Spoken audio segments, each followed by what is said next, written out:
Good morning students. Last class में मैंने आपको सहकारिता की विभिन्न विचारधाराओं के बारे में बताया था।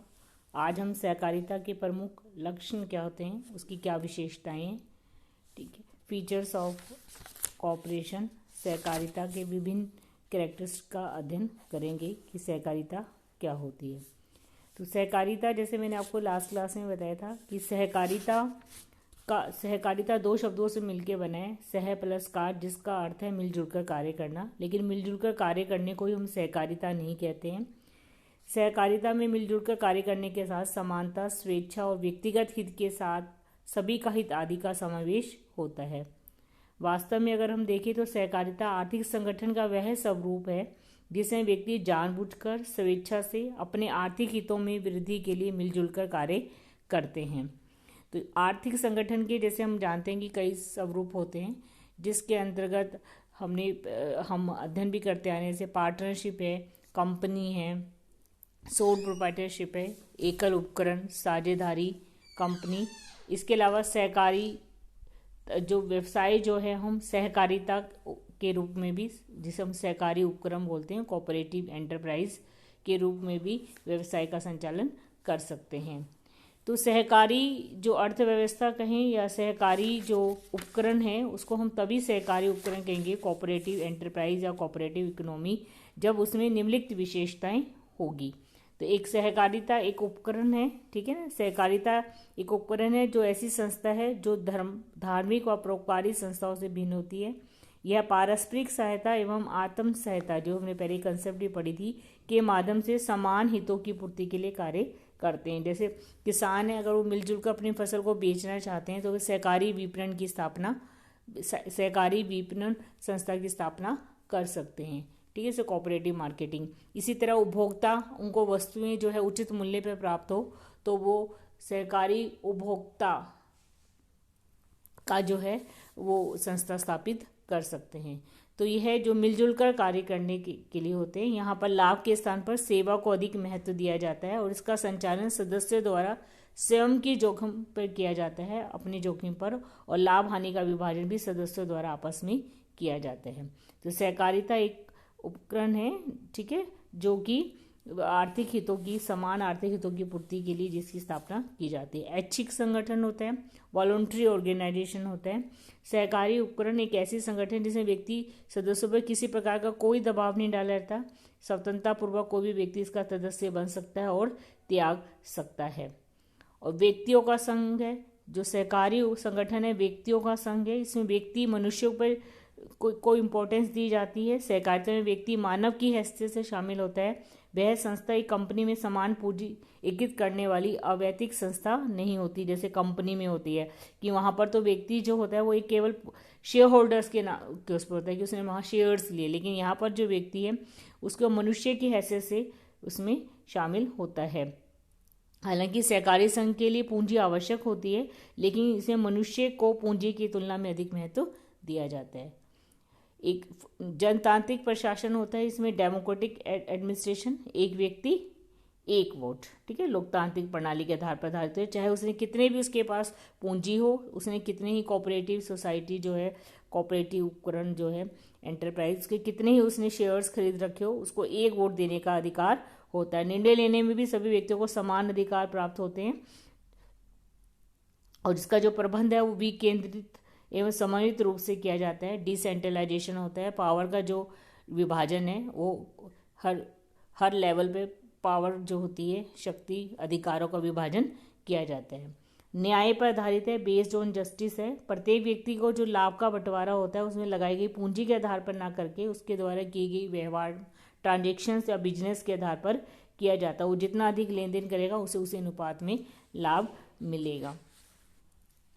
तो यह समानता पर आधारित होता है सहकारिता के अंदर प्रत्येक व्यक्ति को, जैसे मैंने, समान महत्व दिया जाता है, चाहे व्यक्ति गरीब हो, चाहे अमीर हो, चाहे शिक्षित हो, चाहे अशिक्षित हो। इसमें लिंग, वर्ग, जाति के आधार पर कोई भेदभाव नहीं किया जाता। पारस्परिक सहयोग एवं एकता पर आधारित है।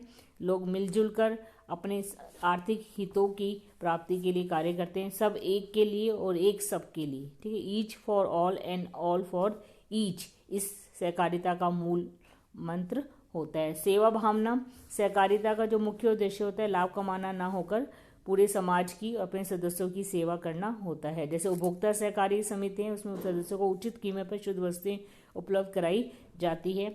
अगर क्रेडिट सोसाइटीज है, कोऑपरेटिव सोसाइटी है, तो उसमें साख सहकारी समिति है, तो सदस्यों को उचित मूल्य पर, उचित ब्याज पर, कम ब्याज दर पे, जिसे हम कह सकते हैं साख, उपलब्ध कराया जाता है। शोषण का अंत सहकारिता का जन्म ही शोषण की समाप्ति के लिए हुआ है। ये एक जन आंदोलन था जो शोषित व्यक्तियों ने अपने को शोषण से मुक्त कराने के लिए प्रारंभ किया था। हम नेक्स्ट उसमें पढ़ेंगे कि सहकारिता का जो किस प्रकार सहकारों का उद्गम हुआ था। विश्वव्यापी आंदोलन है, इसको हम हर विश्व में हर देश के अंदर इसमें चलाया गया सार्वभौमिक आंदोलन है ना। और ये प्रत्येक अर्थव्यवस्था में उपयोगी है, चाहे पूंजीवादी हो, चाहे समाजवादी हो, छोटा देश हो चाहे बड़ा हो।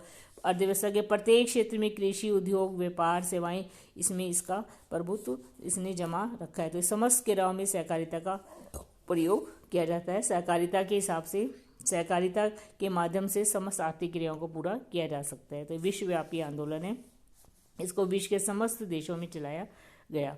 सामाजिक आर्थिक आंदोलन है, सामाजिक है, आर्थिक आंदोलन है। एक सामाजिक और आर्थिक जो क्रांति लाने में सहायक हुआ है। ठीक है, औद्योगिक क्रांति के बाद जो निर्बल और गरीब व्यक्तियों का जो शोषण हुआ उन्होंने उसको समाप्त करने के लिए सामाजिक और आर्थिक आंदोलन चलाया गया था। मध्य मार्ग है ये समाजवाद और पूंजीवाद, ये नेक्स्ट हम पढ़ेंगे कि बीच का मध्य मार्ग है। इसमें समाजवाद और पूंजीवाद दोनों के गुणों का समष्ट किया गया है और दोनों के अवगुणों को इसमें दूर किया गया है। इस प्रकार इसमें जो अतिवादी व्यवस्थाएं हैं दोनों, जो पूंजीवाद और समाजवाद, उसके बीच का मध्यवर्ग। इसमें समाजवाद की तरह, साम्यवाद की तरह इसमें समाज कल्याण पे ध्यान दिया जाता है, लेकिन ये ऐच्छिक होता है, इसको सौंपा नहीं जाता सरकार के द्वारा। और पूंजीवाद की तरह इसमें लाभ भी होता है, हर व्यक्ति को उसकी जो कार्य है, लेन देन है, उसके अनुसार उसको लाभ का विभाजन किया जाता है, लेकिन इसमें पूंजीवाद की तरह शोषण नहीं होता। तो बीच के मध्यम मार्ग है। नेक्स्ट संघात्मक पद्धति है, फेडरलिज्म है। फेडरलिज्म का मतलब ये है कि जैसे कि भारत में साख समितियों एक ढांचा बना हुआ है, साख व्यवस्था में जैसे त्रिस्तरीय 3 लेवल ढांचा है, जिसके अंतर्गत प्राथमिक साख समितियां, जिला स्तर पर केंद्रीय सहकारी समितियां और राज्य स्तर पर शीर्ष बैंक बने हुए जो एक दूसरे को सहयोग करते हैं और मिलजुल कर कार्य करते हैं। काम करो की भावना है, इसमें सुस्त और आलसी व्यक्तियों का कोई स्थान नहीं होता। जो दुर्बल व्यक्ति होते हैं, जो अपने आर्थिक हितों की पूर्ति करना चाहते हैं, मिलजुल कर कार्य करते हैं। समुदाय का समग्र विकास होता है, इसमें जो इसके सदस्य हैं, समुदाय हैं, उनका आर्थिक, सामाजिक, नैतिक, सांस्कृतिक और हर तरह का विकास होता है। जैसे मैंने बताया निर्बल व्यक्तियों का संगठन है, जो शोषित व्यक्ति होते हैं वो मिलजुल कर अपना संगठन बना लेते हैं। जैसे कि किसान अगर वो ज़्यादा अपने आउटलेट वगैरह अपनी उपज बेचने के लिए अगर ज़्यादा आउटलेट अपने शॉप वगैरह स्थापित नहीं कर सकते तो मिलजुल कर एक सहकारी समिति बना लेते हैं, सहकारी विपणन समिति है, जिसके माध्यम से अपना माल बेचते हैं। खुली सदस्यता मैंने बताया, कोई भी व्यक्ति इसका सदस्य जब चाहे बन सकता है और इसको छोड़ के जा सकता है। पूंजी की अपेक्षा मानव को अधिक महत्व दिया जाता है, पहले ही बताया था। हर व्यक्ति को जो है समान अधिकार प्राप्त होता है और निर्णय लेने में भी हर व्यक्ति एक वोट दे सकता है। उसको निर्णय जो है और जो है लाभ है उसका आधार पूंजी ना होकर उसके द्वारा किया गया कार्य होता है। हर व्यक्ति को एक मत देने का अधिकार होता है और पूंजी पर जो लाभ होता है इसमें सहकारिता में, उस उपकरण में, उसका जो विभाजन है प्रत्येक सदस्य में उसके द्वारा किए गए लेन देन और व्यवहार और कार्य के आधार पर किया जाता है, ना कि पूंजी पर। स्वतः संचालित होता है, इसमें सरकारी हस्तक्षेप बहुत कम होता है, कोई स्थान नहीं है। इसमें प्रत्येक वर्ष चुनाव होते हैं जिसमें योग्य व्यक्तियों का चयन किया जाता है और प्रबंध व संचालन जो व्यवस्था है प्रजातांत्रिक आधार पर होती है। जैसे मैंने बताया ना, प्रत्येक व्यक्ति को एक वोट देने का अधिकार होता है, निर्णय लेने में भी एक व्यक्ति एक ही वोट दे पाता है, एक ही मत दे पाता है। पारस्परिक सहायता के द्वारा इनकी भावना होता है, एक दूसरे का सहयोग करती हैं। सभी सहकारिता समितियां भी आपस में सहयोग करती हैं। कृषि साख समितियां जो है, उपभोक्ता समितियां और विपणन समितियां को सहयोग करती है। विपणन समितियां साख समितियों को ऋण की वसूली में सहायता करती है और सहकारी जो साख समितियां हैं वो विपणन समितियों को कम ब्याज दर पर, उचित ब्याज दर पर ऋण उपलब्ध कराती है। तो आपस में वो जो है मिलजुल कर कार्य करती है। सांस्कृतिक एवं नैतिक उत्थान होता है, जैसे मैंने आपको बताया ही है, कमजोर व्यक्तियों के द्वारा ये संगठन बनाया जाता है और उसमें व्यक्ति को आर्थिक आर्थिक को सहयोग मिलता है, सहायता मिलती है। सामाजिक रूप से भी वो व्यक्ति, उसका शोषण समाप्त होता है और सांस्कृतिक एवं नैतिक आदि पक्षों का इससे उत्थान होता है। तो जो सहकारिता है, अगर इस आंदोलन का सही ढंग से विकास हो और सहकारिता को अगर व्यक्ति समझे कि सहकारिता का वास्तव में अर्थ क्या है, अब उसको उपकरण में अपनाया जाए, व्यवसायिक उपकरण की स्थापना करते हैं सहकारिता उपकरण में, तो सहकारिता के द्वारा देश का चहुमुखी विकास संभव है। नेक्स्ट क्लास में हम पढ़ेंगे कि सहकारिता का उद्गम में विकास किस प्रकार हुआ था और सहकारिता के क्या लाभ और हानि है। Thank you.